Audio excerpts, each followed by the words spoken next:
I found myself alone in a small mountain village. I went up a little road, clasped between a wall made of stone and an old farmhouse. On top of the wall, there was a blooming cherry tree.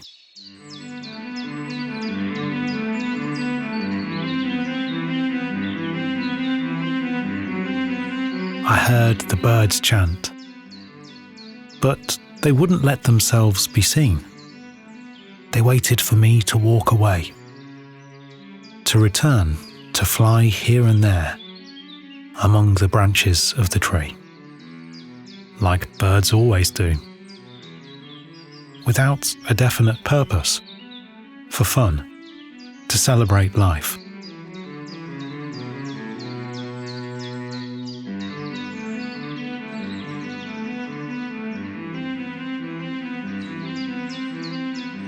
Then I saw the tree widen the shadow on the grey facade of a country house. There was a window, sort of a niche, and inside of it, a small statue of a Madonna made of chalk. Who would put it there? Someone who lives in this place. But there's nobody here. There's just me. I am alone. Everybody went away. But when? Where did they go? I looked up, and I saw the bloomed branches against the azure of the sky. Everything was perfect.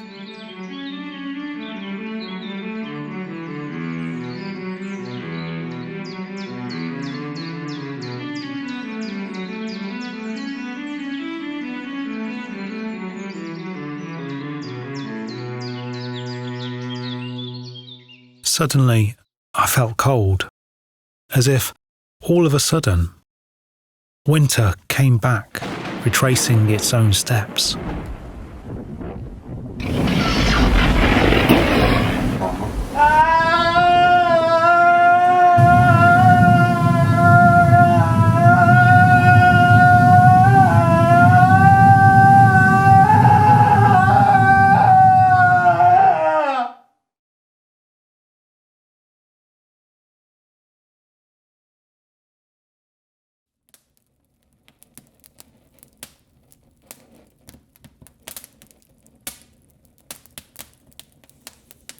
Suddenly, I felt cold, as if, all of a sudden, winter came back, retracing its own steps.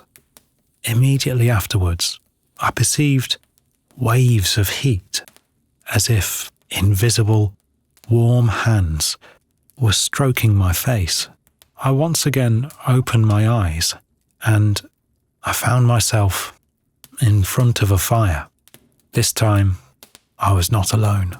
There was a stranger sitting next to me, stoking up the flames, but I could not discern him well. His figure was vague, unfringed. We were silent.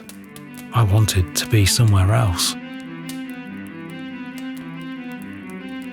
Then I realized that, from the undefined outline, from those gestures, a certain unexpected familiarity transpired. The stranger, for some obscure reason, resembled me.